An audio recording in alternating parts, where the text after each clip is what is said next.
He built an empire of wealth, but a chance encounter with 3 little girls shattered his world.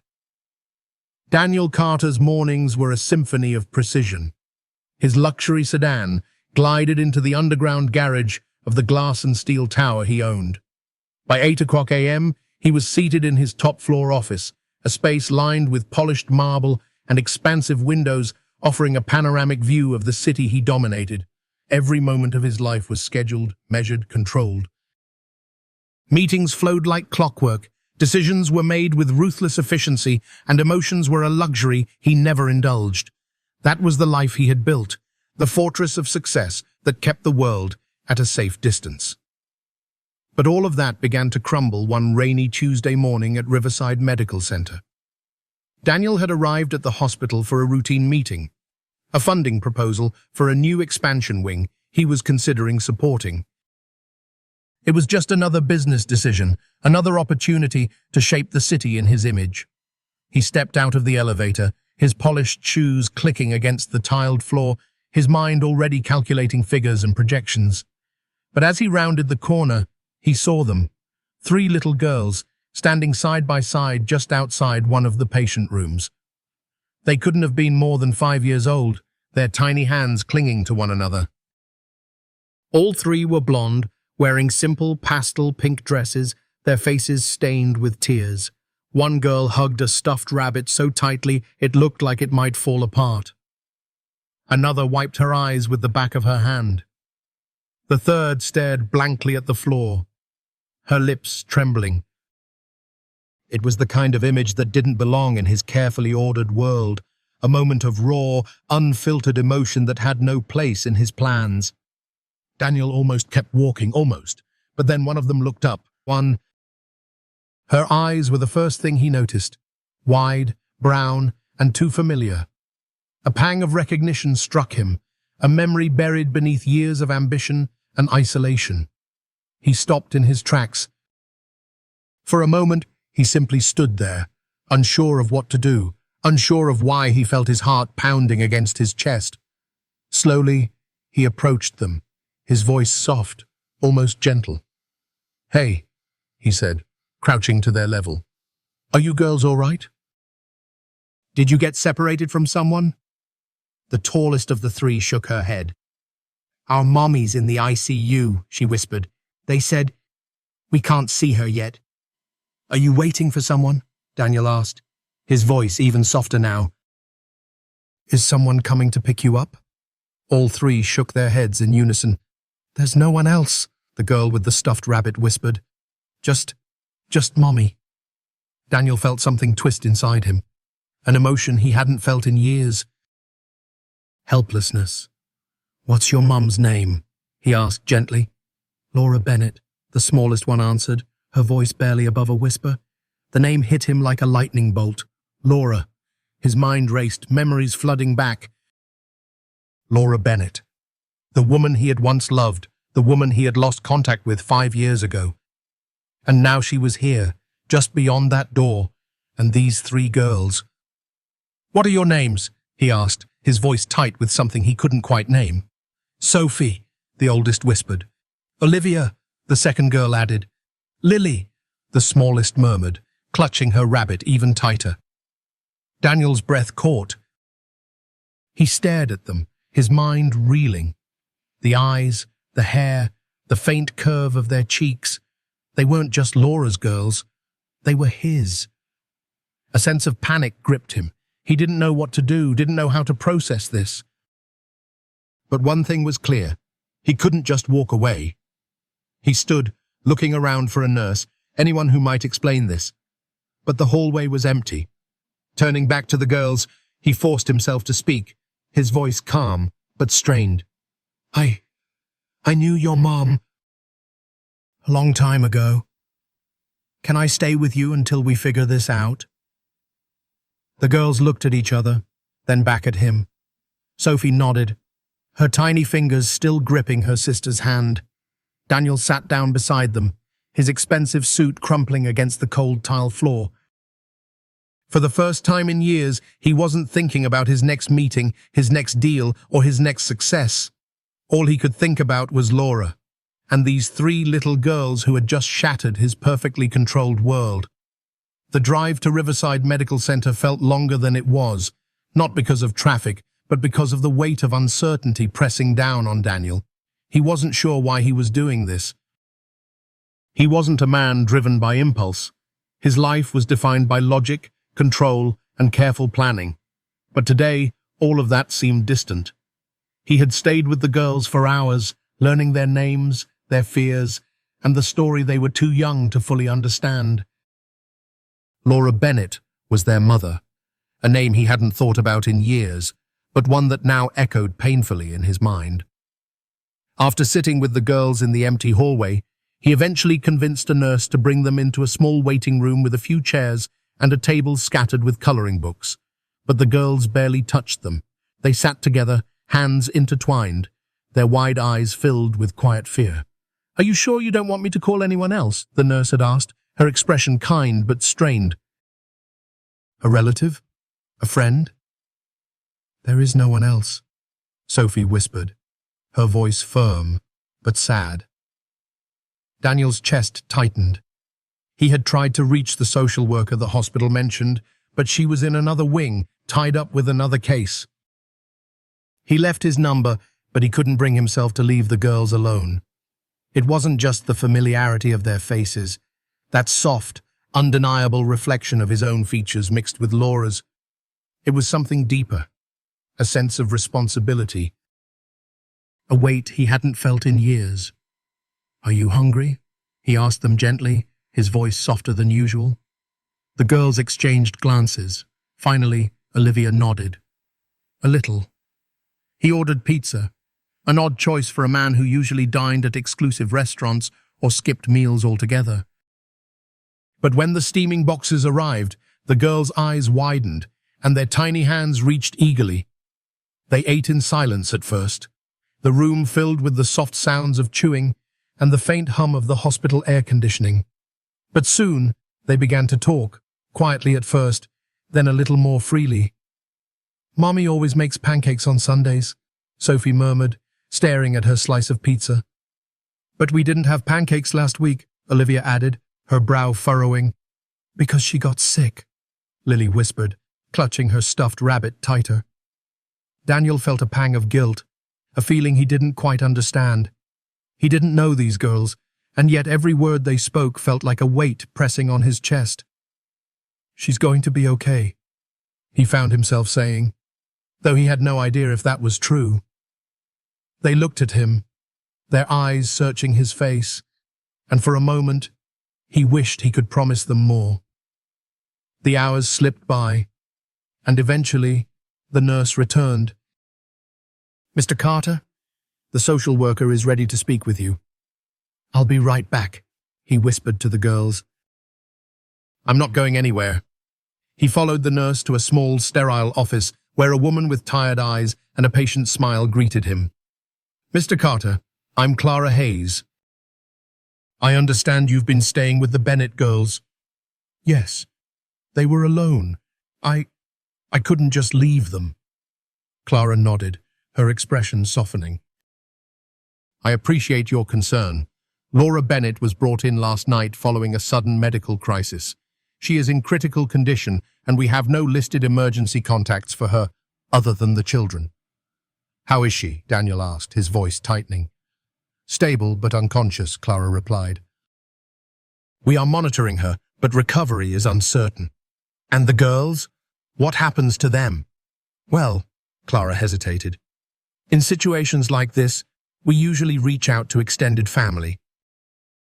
But it seems they have no one else." Daniel's jaw tightened. "They have me." Clara looked at him, surprise flickering across her face. "You're a family friend?" "Something like that," he whispered. I knew Laura a long time ago." Clara leaned forward, her expression serious but gentle. "Mr. Carter, are you prepared to take responsibility for these children, even if their mother doesn't recover?" His heart pounded. Logic screamed at him to be careful, to keep his distance, to avoid being pulled into something he couldn't control. But looking into Clara's eyes, he heard himself say, yes.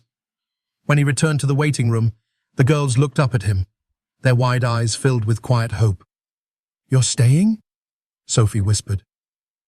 Daniel nodded, a quiet smile breaking through the storm of emotions in his chest. "Yes, I'm staying." That night, he didn't return to his office, didn't answer any of the missed calls flooding his phone. He sat with the girls, listening to their whispers, their stories of bedtime songs and Sunday pancakes. And for the first time in years, Daniel Carter felt something he couldn't measure, calculate, or control. He felt like he was exactly where he needed to be. The transfer happened faster than Lily could have imagined. Within hours, Laura was moved from the crowded, aging ward of Riverside Medical Center to a spacious, quiet room in a private hospital. The walls were painted a soothing light blue. The sheets were crisp and clean, and the faint scent of fresh flowers replaced the antiseptic smell she was used to. The girls were amazed, their wide eyes taking in the comfortable chairs, the soft lighting, and the view of a garden just beyond the window. Sophie looked up at Daniel, her voice soft but curious. "Did you do this?" "Yes," Daniel replied gently. "I wanted your mom to have the best care." Lily hugged her stuffed rabbit even tighter, her small voice barely above a whisper. "Will she get better now?" "I hope so," Daniel said, kneeling to their level. "But whatever happens, I'll be here. I promise." The girls seemed to relax a little, though worry still clouded their young faces. Daniel stayed with them, making sure they were comfortable, that they had snacks, blankets, and their favorite cartoons on a small TV in the corner. As the hours passed, Daniel found himself checking on Laura more frequently. He spoke with the doctors, reviewing her charts, asking about her condition. They explained that she had suffered a severe respiratory failure, but with proper care, there was hope for recovery. But recovery would take time. And for now, Laura remained unconscious, her face pale against the crisp white pillow. Daniel sat by her bedside one evening, the soft hum of the monitors a constant reminder of the fragility of life. He leaned forward, his voice barely above a whisper. "Laura, I'm here. I don't know if you can hear me. I don't even know if you want me here, but I won't leave." "Not again." His voice broke slightly, a raw emotion he hadn't felt in years catching him off guard. "You have 3 beautiful girls. They're so brave, so strong. Just like you. In fact, I think they might be mine." A part of him expected her to wake up, to open her eyes and answer him, to give him the clarity he needed. But she didn't move. The room remained quiet, the soft, rhythmic beeping of the machines the only response. Later that evening, Daniel returned to the small waiting room where the girls were curled up on a couch, fast asleep beneath a soft blanket. Clara Hayes, the social worker, stood nearby, watching over them. "They've been so strong," Clara whispered. "But it's clear they trust you." "They seem safe with you." "I won't leave them," Daniel replied, his voice steady but gentle. Clara nodded. "Mr. Carter, I know this is a lot to take on, but if you're serious about staying involved in their lives, we should begin discussing legal options." "What do you mean?" Daniel asked, his gaze never leaving the sleeping girls. "Guardianship," Clara explained. "Temporary at first. It would give you the legal right to make decisions for them while their mother is incapacitated. And if she doesn't recover..." Daniel's chest tightened. "I'll do it." "Are you sure?" Clara's voice was kind but serious. "This isn't just about tonight. It's about their future." "I'm sure," Daniel replied firmly. "They're not alone. Not anymore." The next morning, the girls awoke to the smell of warm pancakes. Daniel had ordered a breakfast spread delivered to the hospital, and their faces lit up at the sight of syrup, fresh fruit, and fluffy pancakes stacked high. "Did you make this?" Olivia asked, her mouth full. Daniel chuckled. "Not exactly, but I made sure it was here." They laughed, and for the first time since he met them, Daniel saw something new in their eyes, a spark of joy. But even as they laughed and ate, his thoughts kept drifting back to Laura. Her pale face, her fragile breathing, the unanswered questions lingering between them. That afternoon, he stepped outside the hospital for fresh air. His phone buzzed with missed calls, emails and texts from his office. Meetings rescheduled, contracts pending, decisions waiting. But none of it seemed to matter anymore. He dialed his assistant. "Cancel my meetings for the week." "But sir, you have—" "Cancel them," he repeated, his voice calm but unyielding. "And please send someone to bring some toys, clothes, and anything else 3 little girls might need." When he returned to the hospital, the girls were busy coloring in a new set of books, their laughter filling the small waiting room. Clara approached him with a gentle smile. "I spoke with the hospital administration. They've agreed to let you stay with the girls here as long as needed, but I'll need you to complete some paperwork." Daniel nodded. "Whatever it takes." That night, as he tucked the girls in with fresh blankets and read them a bedtime story, he felt something shift inside him. A sense of purpose he hadn't known in years. A quiet joy that didn't come from power, success, or wealth. It came from 3 little girls with wide eyes and fragile smiles, and the promise that he wouldn't leave them. The days that followed settled into a quiet rhythm. Daniel became a familiar presence at the hospital. Each morning, he would arrive with a fresh cup of cocoa for Lily and a warm breakfast for the nurses who had begun to recognize him. At first, they were surprised by the sight of a wealthy, well-dressed man spending his time in the quiet, sterile hallways of the patient wing. But soon they grew accustomed to his presence. He spent his days juggling phone calls, signing documents remotely, and whispering stories to the girls while they colored or watched cartoons. Sophie, Olivia, and Lily grew more comfortable with him, their initial fear replaced by laughter and curious questions. "Mr. Carter, can you tell us a story?" Olivia asked one afternoon, her wide eyes shining with excitement. "A story?" Daniel smiled, setting aside his phone. Once upon a time, there was a big city full of tall buildings, but hidden among them was a secret garden. His voice was calm, his words gentle, and as he spoke, he watched the girls' faces light up, their troubles momentarily forgotten. But not everything was so simple. Each night, as the girls curled up together on the small couch in the hospital waiting room, Daniel would sit by Laura's bedside, his voice low and filled with quiet emotion. "Laura, it's me," he whispered one evening, his hand gently covering hers. "I don't know if you can hear me, but I'm here." "And the girls, they're amazing. They're so strong." Her face remained still, her breathing steady but shallow. The doctors told him it could be days, weeks, or longer before she might wake. Or she might not wake at all. The thought terrified him.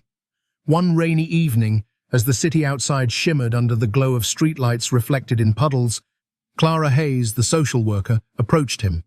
Her expression was kind, but serious. "Daniel, we need to discuss something important," Clara began. "If Laura doesn't recover soon, we need to consider guardianship for the girls." "I told you," Daniel replied, his voice firm. "I'm here. I'm not leaving them." "I believe you," Clara said gently, "but we need it in writing." "Legal documentation. We can begin with temporary guardianship, but it's a process." Daniel nodded. "Whatever it takes." "There's one more thing," Clara continued, her voice soft. "We should consider a DNA test, just to solidify everything legally." Daniel's chest tightened. He had known this moment would come, but hearing it out loud made it feel more real.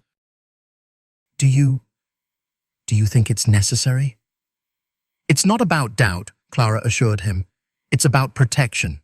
For you and for them." Daniel thought of the girls, Sophie's quiet strength, Olivia's curious questions, Lily's gentle smile. He didn't need a test to know they were his, but for their sake, he agreed. The test was done quickly, a simple cheek swab for him and each of the girls. He watched as they sat patiently, unaware of the significance of what was happening. "Does this mean we're getting our shots?" Sophie asked, wrinkling her nose. "No shots today," Daniel chuckled, though his heart felt heavy. As the test results were sent for processing, Daniel's commitment deepened. He spent his days juggling his business from a distance, delegating tasks to his team, while his true focus remained at the hospital. The girls began to expect him each morning, their faces lighting up when he arrived. He brought them new coloring books, puzzles, and once even a small fluffy teddy bear that Lily immediately claimed. "His name is Mr. Fuzz," Lily declared, hugging the bear tightly. Daniel smiled. "Mr. Fuzz is a very lucky bear." At night, after the girls fell asleep, he would sit by Laura's side, his fingers gently tracing the back of her hand. "I don't know how this happened," he whispered one night. "I thought I was done with love, with family. But these girls, they've changed everything." The quiet hum of the monitors was his only response. But one night, as he leaned forward to kiss Laura's forehead, he felt the faintest twitch beneath his lips. His heart raced, his voice trembling. "Laura?" There was no other movement, but that tiny flicker of life was enough. Enough to give him hope. The next day, Clara brought him the results of the DNA test. She handed him the envelope, her expression gentle. "I'll give you a moment." Daniel sat alone in the quiet room, the envelope resting in his hands like a weight. He didn't need to open it. His heart already knew. But he tore it open anyway, his eyes scanning the document. The words were clear, undeniable. Paternity confirmed. A slow, quiet smile spread across his face, tears welling in his eyes. "I knew it," he whispered, a mix of relief and quiet joy filling his chest. But as he looked out the window at the city beyond, his expression grew serious again. This wasn't just a truth written on paper. It was a promise to be there, to protect them, to never walk away. That evening, he knelt beside the girls as they played with their toys. "Girls," he whispered, his voice thick with emotion, "there's something I want you to know. No matter what happens, I'm here. I'm always going to be here." Sophie leaned against his shoulder. Olivia hugged his arm, and Lily looked up with her bright, gentle eyes. "You're our Daniel," she whispered. "Yes," he whispered back, his heart full. "And you're my girls." William's presence in Grace and Lily's life became a constant, a quiet assurance that they were not alone. He learned the nurses' names, brought them coffee during their shifts, and even volunteered to help Lily with her schoolwork when she needed it. Lily, who had once clung to her mother's side in quiet fear, now spent her days drawing, reading, and chatting with William as though they had known each other forever. Daniel's life became a delicate balance of hospital hallways and business decisions. His mornings were spent at Laura's bedside, his afternoons answering calls, signing documents, and overseeing his company from a distance. But no matter how chaotic his world became, he always found his way back to the girls. Sophie grew more confident, her quiet leadership guiding her sisters. Olivia's curiosity blossomed, and she often asked Daniel about his work, his travels, and the world beyond the hospital walls. Lily remained shy, but she rarely left his side, her tiny fingers often gripping his sleeve. But as their bond deepened, so did Daniel's fear. Each time he looked at Laura's pale, motionless form, he wondered if she would ever wake. Would she forgive him for walking away all those years ago? Would she even want him in their lives? One chilly afternoon, as the girls napped in a warm corner of the waiting room, Clara Hayes approached with a stack of documents. "Daniel, it's time," she said gently. "If you want to become their legal guardian, we need to start the process." "I do," Daniel replied without hesitation. "Whatever it takes. It will require a home study, a background check, and several court hearings. But given the situation, we can expedite the process." "I'm ready," he said, his voice firm. Good, Clara smiled. And Daniel, they're lucky to have you.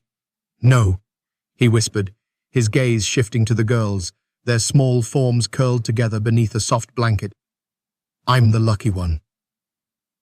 That evening, as he helped the girls with their bedtime routine, Sophie looked up at him, her voice quiet but serious. Are we going to have to leave? No, Daniel replied, kneeling beside her. You're not going anywhere. Olivia's brow furrowed. But what if Mommy doesn't wake up? The question cut through him, raw and painful. But he kept his voice steady. Then I'll still be here. I promise. Lily's small hand reached for his, her fingers curling around his thumb. You won't leave us? Never, he whispered, his voice thick with emotion. Not now. Not ever. The girls seemed to relax, their fear easing just enough for them to curl up and drift into sleep. Daniel sat beside them, watching their steady breathing, his heart a quiet storm of hope and uncertainty. The next morning, as the girls ate breakfast, Clara arrived with an unexpected visitor, a lawyer from the hospital's legal team.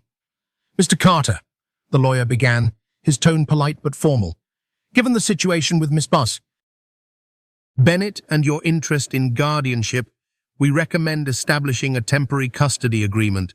It will protect the girls and ensure you have the legal authority to care for them. Daniel nodded. Of course. I want them to be safe. We will need your signature here, the lawyer continued, pushing forward a document, and we recommend establishing a trust for their education and future needs. Daniel's pen hovered over the paper. A trust. A future. Words that once meant numbers and investments now carried the weight of 3 tiny lives. Consider it done, he whispered, signing his name with a steady hand. That evening, as Daniel read the girls their bedtime story, he felt a sense of calm settle over him. It wasn't just about protecting them. It was about giving them a home, a future, and the kind of love they deserved.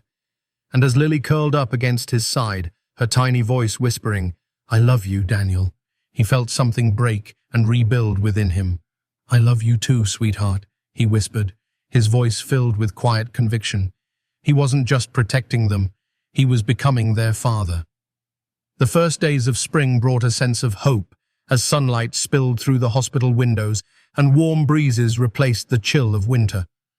Laura's condition showed slow but steady improvement. Her color returned, her voice grew stronger, and she began sitting up in bed, chatting quietly with Lily, who never left her side. Daniel became a familiar figure not only to the nurses but to the other patients who saw him every day. His suits were still impeccably tailored, but now he spent more time sitting on the floor playing with puzzles or helping Lily read her favorite books. Mr. Carter, you're here again? One of the nurses teased lightly. Of course, Daniel replied with a gentle smile. My girls are here. And they were. Sophie's cautious leadership, Olivia's endless questions, and Lily's quiet smile became the bright spots in his days. They pulled him away from his phone, his meetings, his carefully managed world. One sunny morning, as Daniel helped the girls with a coloring book, Clara Hayes approached, a smile on her face. Good news, Daniel, Clara announced. The court has approved your temporary guardianship. You are now their legal guardian until we can make it permanent. Daniel's breath caught. Really? Really? Clara nodded. You did it. The girls looked up, their wide eyes curious. Did what? Sophie asked. Daniel knelt down, his voice warm and steady. I get to take care of you. Officially. Lily's arms wrapped around his neck, her soft voice whispering, We're your girls? Yes, he whispered back, his voice thick with emotion. You're my girls. But with guardianship came new responsibilities. Daniel's world began to shift. He found himself choosing to work from home more often, his laptop perched on the kitchen counter while the girls painted beside him. His once silent condo now echoed with laughter, the soft patter of tiny feet, and the scent of pancakes on Saturday mornings. He learned how to braid Sophie's hair, though his first attempts were a mess of tangled curls. He discovered Olivia's love for science, buying her a small microscope that she used to inspect leaves, fabric, and even his tie. Lily became his constant shadow, her tiny hand often slipping into his as they walked together. One evening, as the girls were busy drawing, Clara stopped by to check on them. She watched with a soft smile as Daniel helped Lily with her picture, his voice gentle, his touch patient. "You've changed, Daniel," Clara whispered, when he stepped into the kitchen to grab some juice. "Have I?" he asked, though he felt it too. "You're not just a guardian," Clara said. "You're a father." The words lingered in the air, and Daniel felt his chest tighten. Father. It wasn't a title he had ever sought, but now it was the most important one he had ever earned. That night, as he tucked the girls into bed, Sophie looked up at him. "Will we always be with you?" "Always," he promised, brushing a strand of hair from her face. The weeks passed, and with each day, Daniel's life became more entwined with the girls. He found himself packing lunches, attending parent-teacher meetings, and spending his evenings reading bedtime stories in silly voices. But one morning, as he sipped his coffee and watched the girls chase each other around the living room, his phone buzzed with an email, an invitation to a major business conference in London. His old world calling. He stared at the email, the words blurring before his eyes. London. Negotiations. Deals. The life he had once loved. But now, as Sophie's laughter rang out and Lily's tiny arms wrapped around his leg, he knew there was no decision to be made. He deleted the email. That afternoon, he took the girls to the park. Sophie led the way. Olivia quizzed him on the names of flowers, and Lily insisted on holding his hand. As they laughed and played beneath the swaying trees, Daniel realized something profound. This was his life now, and he wouldn't trade it for anything. The transition from hospital to home happened faster than Laura could have imagined. With Daniel's support, a cozy, sunlit apartment awaited them in a quiet neighborhood, surrounded by lush greenery and a small park nearby. Laura's first steps into the apartment were slow, her hand gently gripping Daniel's arm for balance. The girls rushed in, their laughter filling the space as they explored the bright living room, the tiny kitchen, and the cozy bedrooms. "This is our home now?" Sophie asked, her wide eyes filled with wonder. "Yes," Daniel replied with a warm smile. "Your home." Laura stood in the doorway of the living room, her gaze drifting over the soft, cream-colored sofa, the bookshelf lined with children's stories, and the framed photo of the girls smiling, a photo Daniel had taken on one of their park outings. "It's beautiful," she whispered, her voice thick with emotion. Daniel's hand rested gently on her shoulder. "You deserve a place where you feel safe, where you can heal." The first days in the new apartment were filled with simple joys. The girls spent their afternoons drawing, their tiny fingers stained with crayon colors. Laura, though still recovering, began to regain her strength, walking slowly through the apartment, helping the girls with their homework, and even teaching Daniel how to make pancakes, a Saturday tradition he had tried but often burned. "They're not supposed to be black on one side," Laura teased, watching as he struggled to flip another pancake.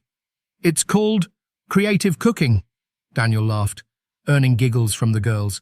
But as laughter filled their home, Daniel found himself facing a new challenge, balancing work and family. His once rigid schedule now revolved around school drop-offs, doctor's appointments for Laura, and bedtime stories. One evening, after tucking the girls into bed, Daniel sat with Laura on the small balcony. The city lights shimmered in the distance, a quiet hum of life beyond their peaceful haven. "Do you miss it?" Laura asked softly. "Miss what?" Daniel replied, though he knew the answer. "The world you came from, the meetings, the power, the success." Daniel leaned back, his gaze lost in the stars. "I used to think that was everything." But now, he looked at her, his voice gentle. Now I think I was just lonely.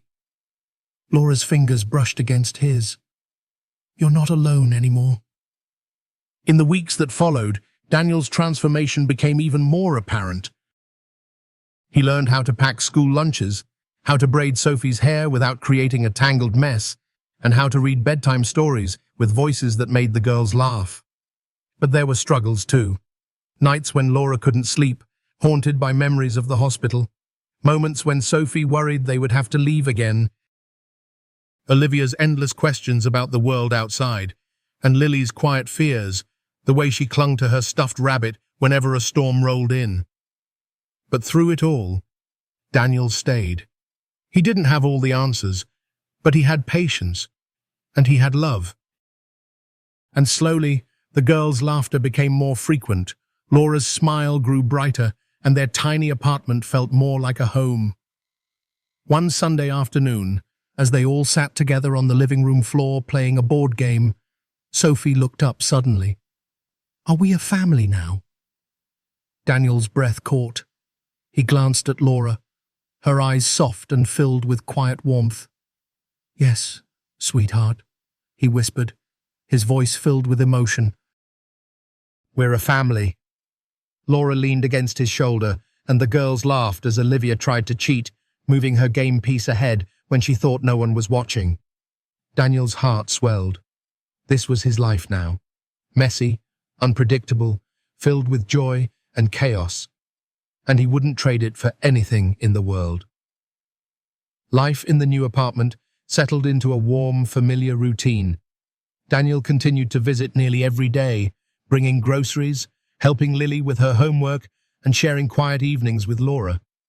Laura's strength grew steadily.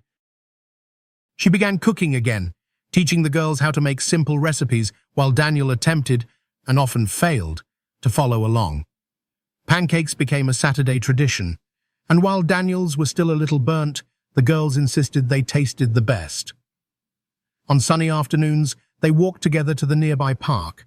Sophie led the way, Olivia chased butterflies, and Lily clung to Daniel's hand, her tiny fingers always seeking his. One evening, as they sat around the dinner table, Sophie looked up. Will you stay with us, Mr. Carter? She asked, her voice soft but serious. Daniel paused, his gaze meeting Laura's. Her gentle smile was an unspoken reassurance. Yes, Sophie, he whispered. I'm not going anywhere. Their evenings became a time of stories and laughter. Daniel read bedtime stories, his voice taking on silly accents that made the girls giggle. Laura's laughter filled the room, her eyes warm as she watched him become the father she never thought he could be. But beneath the joy, Daniel's old world waited. His phone still buzzed with emails and meeting requests.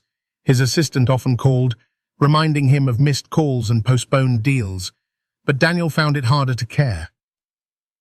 One morning, as he sipped his coffee while the girls drew at the kitchen table, his assistant's voice echoed through the phone.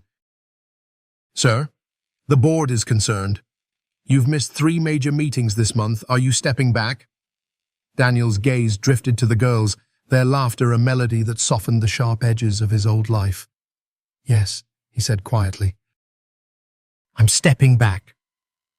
He could hear the shock in his assistant's silence, but he didn't explain. He didn't need to. For the first time in years, Daniel wasn't running towards success. He was choosing happiness. That afternoon, he took the girls to a local animal shelter. Their faces lit up as they met kittens, puppies, and even a grumpy old turtle named Harold. Lily's eyes sparkled as she knelt beside a small, shy puppy that nuzzled against her hand. Can we keep him? Lily whispered, looking up at Daniel with wide, hopeful eyes. Laura's gentle laughter mixed with Daniel's warm chuckle. We'll think about it, he promised. But later that evening, as Lily curled up beside him on the couch, her tiny fingers brushing the fur of a small, sleepy puppy, Daniel knew he had already made his decision. They named the puppy Max, and he quickly became part of the family, following the girls everywhere and curling up beside Laura's feet whenever she sat by the window.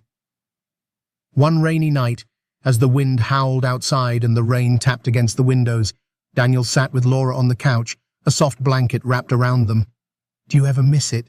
Laura asked, her voice a gentle whisper. "The life you had before?" Daniel's arm wrapped around her, his fingers gently brushing her shoulder. "Sometimes I think about it," he admitted, "but I don't miss it." "Why not?" she asked, resting her head against his chest. "Because this is my life now," he whispered, his voice filled with quiet certainty. "This is where I belong." Laura's eyes closed, a soft smile touching her lips. "I'm glad you stayed." "So am I," he whispered, his voice barely more than a breath. That night, as the girls slept soundly in their beds and Max curled up at the foot of Lily's bed, Daniel stayed awake, listening to the gentle rhythm of Laura's breathing beside him. His world had changed, not through power or wealth, but through love, and he had never felt richer. The first snow of winter blanketed the city in a soft white glow. Lily's laughter filled the apartment as she pressed her hands against the frosty window, watching the delicate snowflakes dance through the air. Daniel stood beside her, a warm cup of cocoa in his hand, smiling as the girls darted from window to window, their excitement contagious. "Look, Daniel!" Olivia shouted, her nose pressed against the cold glass. "It's so white!" "Can we go outside?" Sophie pleaded, already bundling herself in a scarf. "Of course," Daniel laughed, "but you'll need to dress warm." Soon, the apartment was filled with the chaos of tiny boots, thick coats, and colorful mittens. Laura smiled from the kitchen, her gentle laughter joining the joyful noise. Daniel helped the girls bundle up, making sure scarves covered their cheeks and hats fit snugly over their ears. In the park, the world was a winter wonderland. Snowflakes drifted down, coating the playground and trees in a sparkling blanket. The girls' laughter echoed as they raced through the snow, their boots leaving tiny trails. "Snowball fight!" Sophie declared, already scooping up a handful of snow. Olivia shrieked, dodging the soft attack, while Lily giggled, her tiny arms trying to build a snowman. Daniel joined in, his laughter mixing with theirs. He hadn't felt this alive in years. As snowflakes settled in his hair and melted on his cheeks, he realized that this, the chaos, the laughter, the love, was his true wealth. After an hour of snowball fights and snow angels, they returned home, cheeks flushed and fingers cold. Laura had hot chocolate ready, the warm scent filling the small kitchen. They crowded around the kitchen table, steam rising from their mugs. Lily's tiny fingers wrapped around her cup, her wide eyes watching the marshmallows melt. "This is the best day ever," she whispered, a tiny smile lighting up her face. Daniel felt his chest tighten, a quiet, overwhelming joy filling him. He looked across the table at Laura, her gentle smile warming the room even more than the cocoa. "Thank you," she whispered, her eyes meeting his. "For giving them this." "They gave it to me," Daniel replied, his voice soft but full of emotion. "I never knew life could be this full." That evening, as the snow continued to fall outside, the girls curled up on the living room floor, watching a holiday movie. Max, their loyal puppy, snuggled beside them, his tail wagging gently. Daniel and Laura sat together on the couch, a soft blanket draped over their legs. She leaned against his shoulder, her hand gently resting on his. "You've changed, you know," Laura whispered. "Maybe I've just found myself," Daniel replied, his voice gentle. Her fingers tightened around his. "And us. I never want to lose this," he whispered. "You, them, our family." Laura's eyes softened, a quiet joy shimmering in her gaze. "You won't." Outside, the snowflakes continued their quiet dance, but inside, there was warmth, laughter, and a love that had turned a quiet apartment into a true home. And as Daniel watched the girls fall asleep in a pile of blankets, Max nestled between them. He knew that his life had become something he never expected, a life defined not by wealth or power, but by family, and love. Spring arrived with a burst of color. The trees outside the apartment bloomed in shades of pink and white, and the girls spent their afternoons chasing butterflies in the park, their laughter a melody that floated through the warm breeze. Daniel's days were still busy, but not with board meetings or business deals. His focus was on piano recitals, parent-teacher conferences, and Sunday pancake mornings where the kitchen filled with the smell of syrup and laughter. One sunny afternoon, as the girls played in the park, Daniel sat on a bench beside Laura, his arm resting gently around her shoulders. They watched as Sophie tried to teach Olivia how to catch a butterfly, while Lily chased after them with a flower crown on her head. "They've grown so much," Laura whispered, her voice filled with quiet wonder. "So have we," Daniel replied, his gaze soft as he looked at her. "I never thought I'd have this." "A family?" Laura smiled, leaning into him. "Not just a family," he whispered. "A life that means something." Their quiet moment was interrupted by Lily's tiny voice. "Mommy, Daniel, look!" They turned to see the girls racing toward them, their faces flushed with joy. Lily held out a tiny butterfly perched on her fingertip, its wings fluttering gently. "It's so pretty," Lily whispered, her wide eyes sparkling. "Just like you," Daniel chuckled, his heart swelling. That evening, as the sun dipped below the horizon, Daniel prepared dinner while the girls painted at the kitchen table. Laura joined him, her gentle laughter mixing with the girls' chatter. "You've become quite the chef," she teased, watching him carefully flip a pancake. "Well, I've had a great teacher," he grinned, earning a playful nudge. After dinner, they all gathered on the living room couch, Max curled up beside them. Sophie read aloud from her favorite book, her voice clear and confident. Olivia leaned against Daniel's side, her tiny fingers playing with his sleeve, while Lily nestled against Laura. As the girls drifted to sleep, Daniel glanced at Laura, her warm smile reflecting the soft glow of the lamp. "Laura," he whispered, his voice steady but filled with quiet emotion. "Will you marry me?" Her breath caught, her eyes widening. "Daniel." "I know it's sudden," he continued, his fingers gently brushing her cheek. "But I don't want to waste another moment. I want to spend my life with you. With them." Tears shimmered in her eyes as a slow, joyful smile spread across her face. "Yes," she whispered, her voice trembling. "Yes, Daniel." Their quiet kiss was interrupted by Sophie's sleepy voice. "Mommy, what's happening?" Laura laughed, brushing her tears away. "Mommy and Daniel are getting married." The girls' sleepy faces lit up. "Does that mean he's our daddy now?" Olivia asked, her voice filled with hope. "Yes," Daniel whispered, his voice thick with emotion. "If you'll have me." Lily's tiny arms wrapped around his neck. "We love you, Daniel." "And I love you," he whispered, holding them all close. Spring melted into summer, and on a bright, sunny day, surrounded by flowers and laughter, Laura and Daniel stood beneath the blooming cherry blossoms, the girls beside them in matching flower crowns. "Do you promise to love and protect them?" the officiant asked, a gentle smile on her face. "With all my heart," Daniel whispered, his gaze never leaving Laura's. When the ceremony ended and they walked down the garden path, the girls raced ahead, their laughter filling the air. Daniel held Laura's hand, his heart a quiet storm of joy. "We did it," Laura whispered, leaning against him. "No," Daniel whispered, his voice full of quiet wonder. "We found it. A life, a family, a love that he never knew he needed." The story of Daniel Carter delivers a profound message about the true value of love, family, and transformation. For an older American audience, it serves as a heartfelt reminder that it is never too late to discover real happiness.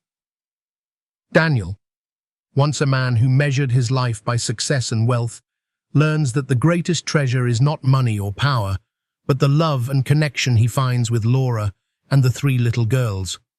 His journey reveals that true joy comes from the people we care for, not the achievements we chase. Life can change unexpectedly, as it did when Daniel met the three girls and reconnected with Laura. But the true test of character lies in how we choose to respond to these changes. Daniel's patience, compassion, and willingness to open his heart not only saved the lives of Laura and the girls, but also save him from the emptiness of a lonely, superficial life. This story reminds us that happiness cannot be bought. It is found in the quiet moments spent with loved ones, the laughter of children, and the courage to embrace family, even when it comes in the most unexpected way.